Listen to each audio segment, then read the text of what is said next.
Hello दोस्तों। चलिए दोस्तों, अब हम समझते हैं कि ये श्रीमद् भागवत गीता को लिखने वाले महान महर्षि श्री वेद व्यास जी थे। अब देखो दोस्तों, जब ये वेद व्यास जी बहुत अच्छी साधना में लीन होते थे ना, तो उस समय इनको बहुत अच्छे भगवान की साधना में जब ये होते तो इनको बहुत अच्छे अच्छे अनुभव होते। और जब ये साधना से निकल कर उन अनुभवों को लिखने बैठते तो उनमें से बहुत सारी बातें भूल जाते थे। ऐसे में ये भगवान से कहते हैं कि वो क्या करें। ऐसे में गीता के अंदर 77वें श्लोक में भी भगवान ने वेद व्यास जी को कहा कि वो गणेश जी का आह्वान करें, क्योंकि गणेश को ही पावर ऑफ विजडम है, यानी कि दिव्य दृष्टि के दाता गणेश जी हैं। अब देखो दोस्तों, वेद व्यास जी पुराने समय में इतने सारे अच्छे अच्छे समझदार ऋषि मुनि होते हुए भी भगवान ने उनको गणेश का ही आह्वान करने को क्यों कहा? क्योंकि अगर आसपास के किसी ऋषि मुनि को पकड़ के भी अपने अनुभव को, साधना में लीन अनुभवों को वेद व्यास जी बोले और ऋषि मुनि लिखे, तो उसमें भी उनकी मनमत मिक्स हो जाएगी। लेकिन जो गणेश है, जो बुद्धि का दाता है, तो वो तो जैसे जैसे साधना में वेद व्यास जी बोलेंगे वैसे वैसे ही गणेश उसे लिखते जाएंगे। अब ऐसे में गणेश जी ने उनके आगे एक शर्त रखी कि तुम बोलते बोलते जैसे ही रुकोगे, मैं उसी समय कलम छोड़ के विलुप्त हो जाऊंगा, चला जाऊंगा। तो इसी प्रकार से वेद व्यास जी को मानना पड़ा। इसी प्रकार से वेद व्यास जी ने भी फिर एक शर्त रखी कि साधना में वो जैसे जैसे जो जो बोलेंगे ना, वही वही ही गणेश जी को लिखना है, सेम टू सेम अनुभव करते हुए लिखना है। तो गणेश जी को भी ये बात मान्य हो गई। तो इस प्रकार से जब लिखत शुरू हुई इस मद्भागवत गीता की, तो उस समय जब, अब देखो दोस्तों, इसमें एक इम्पॉर्टेंट बात यह है कि जैसे मान लो हम किसी को शिक्षा देना चाहते हैं। जैसे हम एक बच्चे को कहते हैं, रोज़ सुबह उठते हैं उसको बोलते हैं सच बोलो, सच बोलना चाहिए, सच बोलने से अच्छा काम होता है।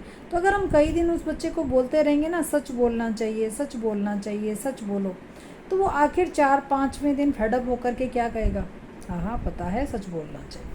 लेकिन अगर हम उसको किसी स्टोरी के रूप में समझाते हैं और फिर स्टोरी के बाद मोरल देते हैं कि देखो कैसे सच की जीत हुई, तब वो बच्चा अच्छे तरीके से उसको समझेगा भी और अपने जीवन में उसे अप्लाई भी करेगा।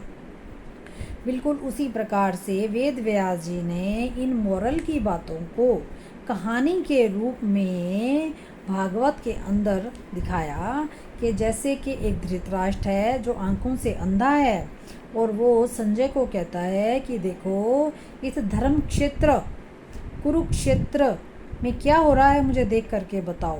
यानी कि धर्म क्षेत्र पांडु पुत्रों और कुरुक्षेत्र मेरे पुत्रों के बीच में क्या स्थिति है, वो संजय को कहता है कि देखकर बताओ। तो ऐसे में गणेश जी भी सोचने पर मजबूर हो जाते हैं कि ये धर्म क्षेत्र के साथ कुरुक्षेत्र, या कुरुक्षेत्र के साथ धर्म क्षेत्र क्यों जोड़ा? क्योंकि इसके अंदर इसका मतलब ये था कि कुरुक्षेत्र, देखो आज कुरु माना पूरा विश्व कुरुक्षेत्र बना हुआ है, यानी युद्ध का स्थान बना हुआ है। और इसमें धर्म क्षेत्र कितना कमज़ोर पड़ गया है। तो ऐसे में, और धर्म क्षेत्र यानी कि में सिर्फ 5 पांडव और कुरुक्षेत्र में पूरे 100 कौरव दिखाते हैं ना। तो आज स्थिति वो है, यानी सिर्फ धर्म का काम करने वाले सिर्फ 5% लोग, और पूरे विश्व में 95% लोग फिर कौन से हुए? गलत और उल्टे कर्म करने वाले। तो इस प्रकार से दोस्तों ये स्थिति इसमें समझाई गई। तो अब दोस्तों इसके अंदर एक चीज़ और भी समझाई गई कि जो धृतराष्ट्र था ना दोस्तों, वो अंधा था। अब देखो इसके नाम से चलेंगे, धृतराष्ट्र, राष्ट्र मतलब पूरा राष्ट्र, अपना देश। धृत मतलब बुरा मतलब अपने राष्ट्र को बुरी वृत्तियों से पूरा करने के लिए चाहिए, राष्ट्र का राजा बनना है, अपने में कोई गुण नहीं है, धृतराष्ट्र है, राष्ट्र चाहिए और बुरे अंदर सब मनावृत्तियाँ सब गलत, फिर भी राष्ट्र चाहिए। तो धृतराष्ट्र देखो अंधा दिखाते हैं ना, तो देखो आज पूरा विश्व देखो आज देश युद्ध के स्थिति में खड़ा है, हालांकि सब कुछ है, धन संपत्ति सब कुछ है, लेकिन फिर भी अंधे हुए पड़े हैं लड़ाई झगड़े करने में। तो इस प्रकार से धृतराष्ट्र को अंधा ही दिखाया है, देखो आज की स्थिति वही हुई पड़ी है। इसी प्रकार से दोस्तों फिर उसकी पत्नी गांधारी, वो देखना सब कुछ देख रही है, लेकिन फिर भी वो आंखों पे पट्टी बांध लेती है। इसका मतलब क्या, देखो दोस्तों आज के समय में जो अहंकार में चकनाचूर मनुष्य है, अगर उसकी पत्नी समझदार है, अगर उसके पास जाके कहो ना कि अपनी पति को समझाओ कि वो गलत काम ना करे, तो वो भी क्या कहती है, अच्छा मुझे मालूम ही नहीं है, मुझे तो पता ही नहीं है, चलो देखते हैं समझते हैं। तो इसी तरह से उस समय के हिसाब से ये गांधारी कौन है, आज की धृतराष्ट्र की पत्नियां जो सब कुछ समझ जान रही हैं, लेकिन फिर भी अंधे पति का साथ दे रही हैं, जबकि उसको समझाना और सही रास्ते पे लाना चाहिए, लेकिन नहीं, खुद भी उनके साथ साथ गलत रास्ते पे ही जा रही हैं। तो इसे बोलेंगे गांधारियाँ। और फिर आगे उनके बच्चे दुर्योधन, जो वो भी अहंकार में लिप्त है। चलिए दोस्तों इसके बारे में आगे डिस्कस करते हैं। अच्छा